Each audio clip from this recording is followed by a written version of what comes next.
everyone, my name is Abby, and I am what some would call a book dragon, which means that I not only love reading books, but I also love collecting them. As evidenced by the bookshelf behind me, I love collecting special editions and just books with pretty covers, but also have a great storyline. So in the spirit of that, I wanted to go over my October book haul. So a lot of these ended up being special editions this month. This was completely coincidental. I did not expect to receive so many special editions this month. A lot of these books are perfect fall reads. Some of them are dark academia or fairy tale retellings or have witchy vibes, so I'm really excited to share these with you. The first one is arguably one of the most popular books at this time, and that is A Study in Drowning by Ava Reed. This book is the Illumicrate edition, has these really cool sprayed edges, and I would argue that the best feature of this book is the naked hardback. And it has these really cool architectural designs, which is central to the theme of the book. And I'm in love with the character art in the end pages. The story follows Effie, who is an architecture student at a college where she would much rather be a literature student, but unfortunately couldn't get in because the department is male dominated and doesn't allow women in the program. So she is kind of unhappy where she's at. But then she hears about a contest to redesign the house of her favorite author who has recently passed away, and she decides she wants to snag up the opportunity in order to see what his life was like. And then when she gets there, she finds the house decrepit and run down and is on the brink of falling into the sea. And she finds out that her author might not have been who she thought he was. And she also finds out that there's a student there from the literary department at her college that is there to try to prove that her favorite author is a fraud. So the two of them end up working together to try to figure out what is the truth of the author and the house, while there are dark forces working against them and conspiring to prevent them from learning the truth. I did already read this book and I absolutely loved it. It is moody, it is atmospheric, there is a dark academia element to it, and I absolutely love Preston and Effie, the two main characters. The romantic element in this book is really, really well done, and I gave this book 4.5 stars. Then I got the Illumicrate editions of Little Thieves and Painted Devils, which is a duology. It is a Goose Girl retelling. I got Little Thieves off of Pango Books for a really good price. It was secondhand, and Illumicrate still had stock of Painted Devils off of their website, so I was able to get a matching set. You can see the sprayed edges look really beautiful together.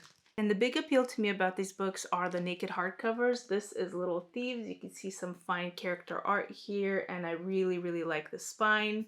And then again with Painted Devils, you have the character art up here, and then you have the spine, and then the artwork on the back. I have read a few retellings of the Goose Girl, and I've loved all of them. I really like that premise, so I'm really excited to see what these books are about. I heard that this book has a case of hidden identity, a morally gray, slightly unlikable main character. It has a medieval German setting, which I'm really excited for, and it sounds like the perfect fall read. The next book I got is Starling House by Alex E. Harrow, and this book is a gothic fantasy with some horror elements and a romantic subplot. The book is about a small town that is haunted by secrets and a sinister house that's in the center of it all. I read this author's book, 10,000 Doors of January, a while ago, and I absolutely love this book, and I can't wait to see what she does with a more darker theme book. I got Brandon Sanderson's book, Skyward Flight, which is a collection of 3 novellas from the Skyward series. The first 2 are set in the middle of the second book, and the third story is set in the middle of the third book. And I've read the first and second books. I absolutely love this series. I love Spensa. I love the sci-fi elements. Brandon Sanderson does such a good job with storytelling, and I cannot wait to read this book. I got the Waterstones exclusive edition of Fragile Threads of Power by V.E. Schwab, which is the first in a spin-off series from the Darker Shade of Magic books. This edition has really pretty sprayed edges, but I would say the real appeal of it is the cover. The UK cover I feel like is more true to V.E. Schwab's original color schemes for all of her books. She tends to stick with the theme of red, white, and black, and they've really changed that with the US edition. I'm really excited to read this book. I have read and loved the original trilogy, The Darker Shades of Magic. I fell in love with V.E. Schwab's writing after those books, and I'm really excited to go back into this world, see my favorite characters again, and also discover the new characters that she wrote in this book. I've heard really good things about it, and I'm really, really excited. Then I got Curious Tides by Pascal Lassalle. Hassel. I'm really hoping I'm pronouncing that correctly. This book sounds right up my alley. It is another dark academia fantasy. It is based on lunar magic and it's about a girl that's trying to unravel the truth about a secret society that caused the death of a friend and a group of classmates. This is set at a college. Our main character is plagued by powers that she has to keep a secret. She has to enlist the help of a reclusive boy at the school who is well versed in dark magic to help her learn her powers and try to figure out what's going on with the secret society. I'm really excited for this book. I think it's part of a series, so it might end on a cliffhanger. I don't know, but I cannot wait to read it. I was lucky enough to get onto the Arcane Society subscriber list just in time to get my copies of The Serpent and the Wings of Night and The Ashes and the Star-Cursed King.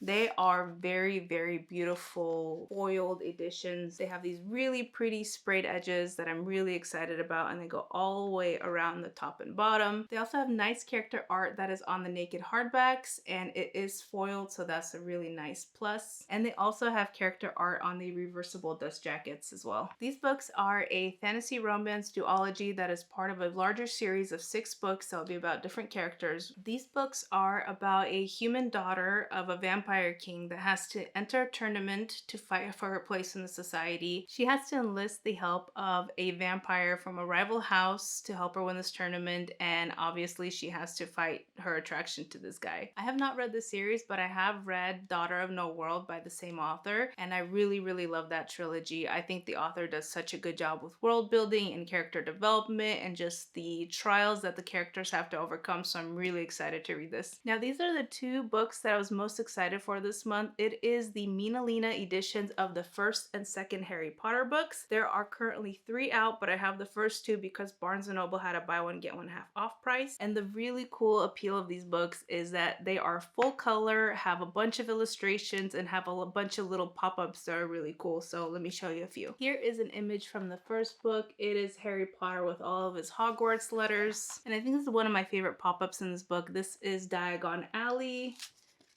You can open it up and see all of the buildings within it. Look at that, isn't that great? And then another one of Hogwarts that you can open up and see the castle. There's a lot of little things like that hidden throughout the book, and I'm really excited to read it and feel my inner child by seeing all of the little illustrations and pop-ups. And I think this is just a great collection to have if you're ever planning on having kids in the future. I can't wait to read these with my future kids and see all the wonder and excitement that they'll have by seeing all these little things. Then I got The Magic Collector by Chesney Infalt. This is a gothic fantasy romance. This is about a woman that gets cursed because she ends up helping a person on the eve of her wedding, and she gets stuck in this in-between place where she's not exactly material, nor is she a ghost, and she has to turn to the person that she helped, which is the elusive magic collector. So she finds out that he is also cursed, and they're both trying to figure out how to free themselves while developing romantic feelings towards each other, and this book sounded really interesting to read in the fall, so that's why I bought it. The last book I got is A Good Girl's Guide to Murder by Holly Jackson. This is the collector's edition, and it has these really cool sprayed edges. This is the first book of a trilogy. It is a young adult murder mystery book, and I'm really excited to read it. I have heard really good things. And then I bought this book from Waterstones. This is the collector's edition, but I think you could buy them from any UK bookstore if you're in that area. And I did hear that they're coming out with the same edition for the other 2 books, so I can't wait to see what they look like and have them in my collection. That is it for my October book haul. I am so excited about all of the books I bought. I cannot wait to read them, especially since it's fall and a lot of these are like gothic fantasies and have darker themes. I just think it's the perfect read for the fall. So I will let you know what I think of them once I get around to reading them, and goodbye.